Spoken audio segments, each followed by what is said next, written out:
I'm Ken. And I'm Nicole. And today we're doing Galatians, and we're just sort of doing a mood thing, I think, because it's as hot as Turkey out there. It is 104 outside. This is not right. Thankfully it's not 104 in here, or else we probably wouldn't be doing the videos. But I think it sets the tone, because today we're going to be in Galatia, which is it's a region in Turkey that I think gets really, really hot. I've not been there myself, but... Yeah, I was in Turkey in August 2 years ago. It wasn't this hot, but it was hot. It's only like 101. So, well, if you're at home, I don't know, why don't you, like, turn up the oven, open the door. Maybe, okay, don't do that. Don't do that. Just think hot tots. And I'm wearing shorts today. Short pants. I never wear short pants, probably because of that kind of comment right there. All right, Galatians. This is a letter of Paul, and it's his angry letter. It's his angry letter. It's like he puts his angry eyes on. It's because he's too hot. It's because he's too hot. Drives you nuts. The letter's written, some people put it in the late 40s, some people in the early 50s, but many people do think this is one of Paul's earlier letters. Gosh, we haven't really talked about the journeys of Paul. No. In Acts, if you go to Sunday school or to vacation Bible school, often you have to learn of the 3 journeys or 4 journeys of Paul, but Acts tells us all of these journeys, and that the challenge with the letters is we're always trying to figure out, fit them into his journey. It's very hard. Reconcile Acts with. And Acts itself, it's tough to know if it's entirely historical or sometimes shaped a little bit, stylized towards Jesus. Yeah. But mainly we do know, he takes the first journey with Barnabas, and he goes up kind of close to home. He goes up just into eastern Turkey from Antioch and Jerusalem in that area. And then the next 2 journeys he takes, he goes progressively out a little bit further. So second journey he goes into Greece a little bit, and then the third he goes into Macedonia, which is in northern Greece. And have you been to all those? Yeah. Well, see, we could, I don't know, you have a word about Macedonia or? It's hilly. Greece, it's hilly. That's good. I wouldn't want to journey through there on foot. Boat, foot. It's treacherous. Yeah. Yeah. And for Greece, gorgeous. Why do you come back? I don't know. I really don't. But again, treacherous, because there's lots of islands and it doesn't make for easy sailing. But what's interesting, because I went to all 3 of these places in succession, and they're so different. The people groups are so different.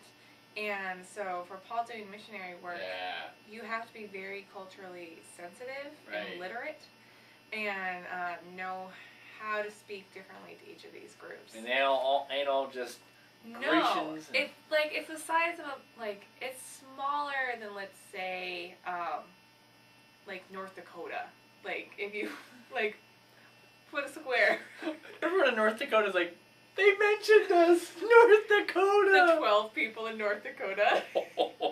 Again, that's Nicole Ryby. I didn't say which 12. No, that's true. The 12 watching. There you I didn't go. say there was only 12. Okay, alright. Oh, man. But, in America, we have big swaths of land where people are generally kind of the same for long period, for broad swaths. Having moved from Texas to New Jersey, I don't know. That's a big jump. That was a big jump. That's like going from Turkey to England. It's different. But you're kind of saying moving from Galatia, in Turkey, to Greece. Yeah. And Macedonia, those are big. Galatia to Ephesus, which they're not far away. Yeah. And we'll talk about the Rural Ephesus later. city. Different. Yeah. Super different.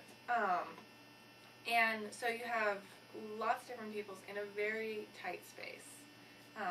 Which is interesting with Paul. Great. Well, I think that's as much as I want to say about the history. Thematically, give us a word. Okay, so there's a couple great themes in Galatians. That people are rectified not through any of their own doing, or through doing the law, but through Christ's faithfulness.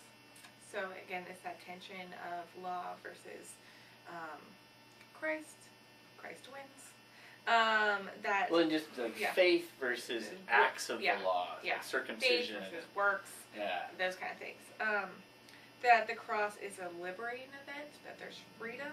Freedom is going to be a big theme in Galatians. For freedom, you were made to be free. I believe he writes, which that was like not one of Paul's better rhetorical moments. No. For freedom, you were set free. It's like, where's the thesaurus? No. Especially since in Greek there's so many beautiful words for freedom. Yeah. But, okay, that the Spirit is given to all people who dwell in Christ, and that this Spirit given creates a new community that destroys all the barriers that were once separated them. Awesome. Yeah, so those are the themes. Great. Well, let me jump in with chapter 2. We get the big tiff with Peter, and there's no other word to call it but a tiff. Galatians is a different take on Paul and Peter than the book of Acts. In Acts, Paul and Peter, even though they have slightly different emphases, they both sort of get it that Christ is for everybody and not just for the Jews. In Galatians, we see a little more tension between the two of them. And Paul is writing to the Galatians, and the big problem with the Galatian people is that Paul starts this church, and then he goes away to start a whole bunch of other churches. He gets busy. Other teachers come in, and they say things like, and you can totally get this. Totally. That, hey, your faith is fine. Like, that's good. But if you want to really be Christian, if you want to really do it right, well, you got to work harder. I mean, you want to really do this for real, not just this wimpy faith stuff. And so they say, for instance, adult men, it's time to be circumcised, which, I mean, you would know you're making a commitment. Let's just say that. Yeah. I don't know. Yeah, I mean, that's a big deal, right? And so Paul is having to write back to them and saying, oh my word, this is not what you need to do. In fact, Paul goes sort of overboard, and he wishes the people saying this would castrate themselves. This is like angry Paul. And he says, and if you are circumcised, you may as well just cut yourself off from Christ, which that's an overstatement. Yeah. But he's trying to really tell them, you don't need to do all this stuff. That faith alone, is enough. So, but back to Peter and Paul.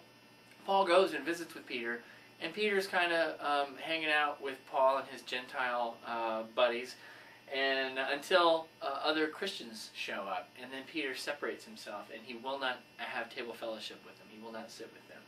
And Paul gets smack into his face, and they have kind of smackdown.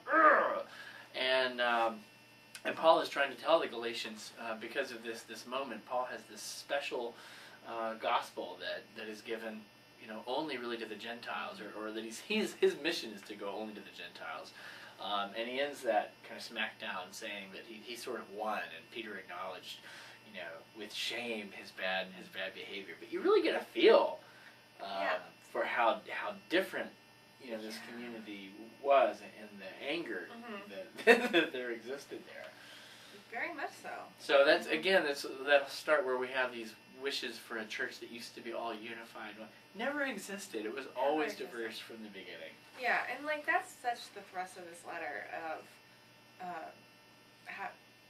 what's dividing us and how do we overcome those barriers, which is what he addresses in Galatians chapter 3.